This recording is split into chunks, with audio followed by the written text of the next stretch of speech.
pero dice no hay que elegirlos todos. De modo similar, todo dolor es un mal, pero no siempre hay que rehuir el dolor, porque eso evitaría que alcanzaras placeres mayores. Según las ganancias y los perjuicios hay que juzgar sobre el placer y el dolor, porque algunas veces el bien se torna el mal, y otras veces el mal es un bien. ¿Y queda la clave para saber calcular bien entre placeres y dolores? Pues la clave del conocimiento. Volvemos de nuevo al conocimiento, al modelo de sabio que es para los demás.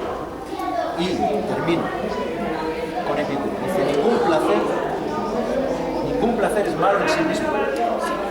Ningún placer es malo en sí mismo. No hay placeres malos. El placer es el bien. El placer no puede ser malo. Si puede suceder es que haya placeres inmediatos que generen dolores futuros mayores. Eso sí, por eso hace falta la sabiduría para establecer el cálculo y saber elegir. Pero no hay placer malo. Lo que hay que hacer, pero lo que hay que hacer para obtener ciertos placeres causa mayor cantidad de quebrantos que de placeres. Eso sí puede suceder. Y por último, terminaré con la cita que hemos incluido en el cartel, que es una de mis favoritas de Epicuro, que dice así: el principio de todo esto y el bien máximo es el juicio, y por ello el juicio, donde se originan las restantes virtudes, el conocimiento sale mucho más virtuoso. Es más valioso que la propia filosofía y nos enseña que no existe una vida feliz sin que sea al mismo tiempo juiciosa, bella y justa. Ni es posible vivir con prudencia, belleza y justicia sin ser feliz. Las virtudes son naturales a una vida feliz. Y el vivir feliz, mente se acompaña siempre de la virtud. No puede haber felicidad sin virtud. Y aunque sí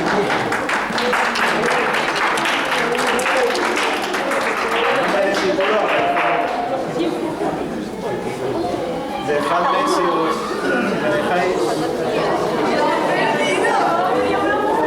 10 minutos más.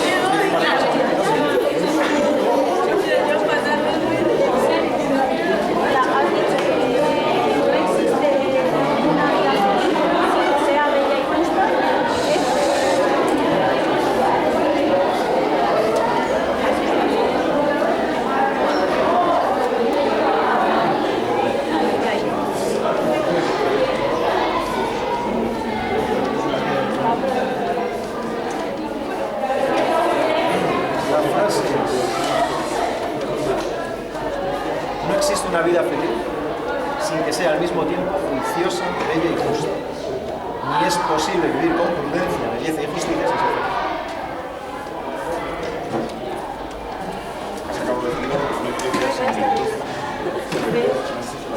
Eso es.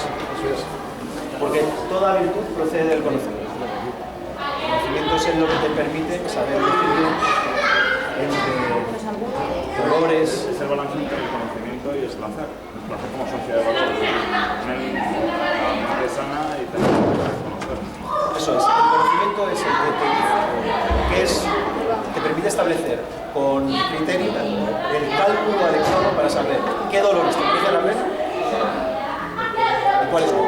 Y lo mismo, qué placeres te merecen la pena. ¿Cómo va a ser el doble? Es decir, aquí el problema es el conocimiento. Si uno sabe perfectamente que si ingiere determinadas sustancias durante una clase, puede hacer el imbécil y quedar completamente ridículo. Y al día siguiente puede tener un importante dolor de cabeza o incluso puede verse afectado su hígado mientras lo sepa y haga lo que quiera. Si a ti te merece la pena pillarte una indigna borrachera en la que quedas en evidencia encima hoy día, porque claro, en mi época cuando salíamos por ahí no existían teléfonos móviles por los que pudieran grabar. Entonces nuestras tonterías han quedado en secreto, afortunadamente. Serán sepultadas por el olvido de las generaciones. Pero vosotros veis una época muy peligrosa. Se puede grabar en cualquier momento haciendo las cosas más ridículas. Pero bueno, si a uno le merece la pena arriesgarse a eso, teniendo en cuenta las consecuencias, la cuestión es de conocer. El problema es saber, esa es la clave.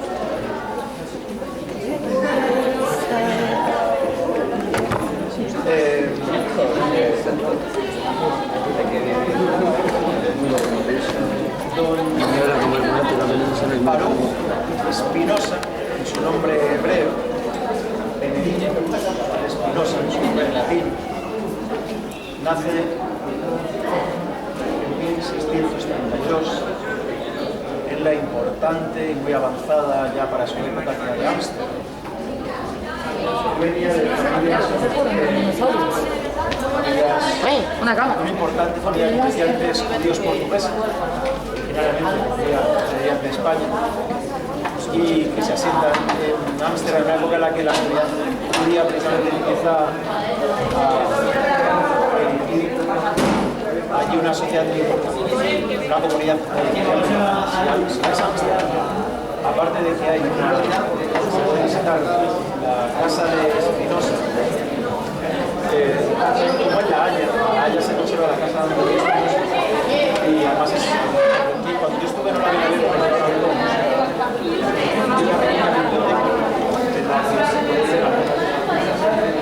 las obras completas, que es a un par de meses después de su muerte, en 1677, se publicar como obras completas, incluyendo la ética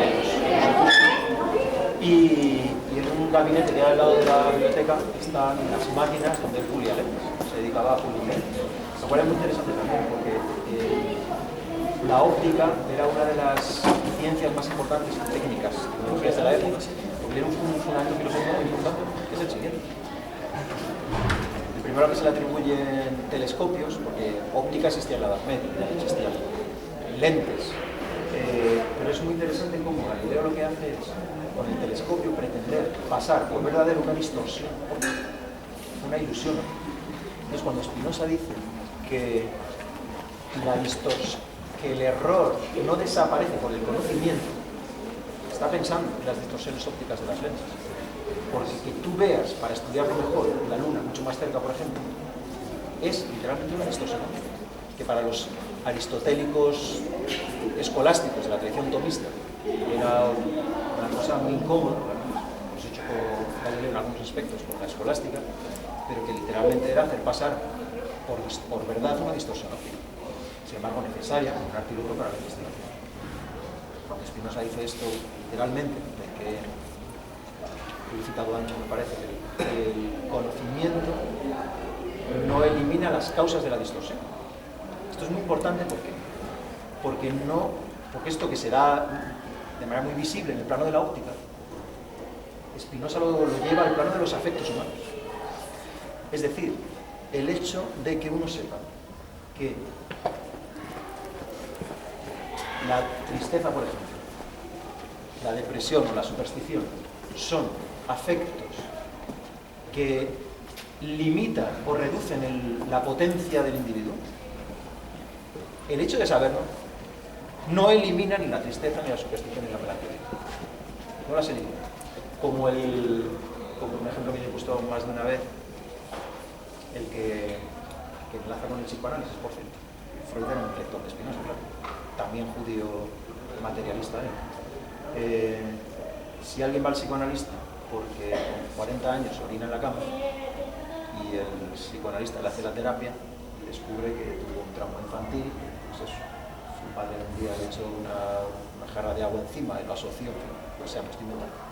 Y desde entonces se mea, pues en el momento de descubrirlo, el trauma no ha desaparecido.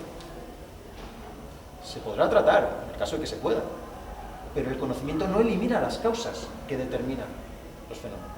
Y esto ya lo plantea, pero explícitamente Spinoza. Y en buena medida esa es la clave para que se entienda por qué a Spinoza se le ha considerado como un materialista. Y quizá el más influyente que lo ha considerado como materialista es Hegel. Aunque ya antes a Spinoza se le tacha de ateo, no porque niega a Dios, que no lo niega, sino porque reduce a Dios a una especie de ordenación ontológica que determina toda realidad. Los dos aspectos principales por los cuales Spinoza es, como dije antes, una especie de anomalía, de choque con la tradición cartesiana, que en el fondo no es nada más que, en buena medida, es una especie de actualización a los tiempos de la tradición judío-cristiana. Pasa como ha pasado constantemente, sigue pasando, que en realidad los fundamentos de dogmas tradicionales no se eliminan, no se vencen, sino que se acaban adaptando a las nuevas necesidades de cada cultura, de cada momento. Pues el cartesianismo, al acabar defendiendo por otras vías el libre albedrío y la voluntad de Dios, pues acaba reproduciendo los mismos esquemas que San Agustín. Descartes es un autor muy importante por la influencia que ha tenido, pero su originalidad es prácticamente cero, porque el libre albedrío se basa en las ideas de San Agustín. Y su idea de que los cuerpos son autómatas, son máquinas, eso está en Vesalio, por ejemplo, y en un médico español de la época de Medina del Campo, Valladolid, Gómez Pereira, que escribe un libro médico que habla de los cuerpos son autómatas. Por eso los verdaderos materialistas de la época, en ese momento, eran los médicos. Veían como y no es casual. Y a que no diríamos de que diríamos hoy etnia, había mucho más. Muchos predicadores.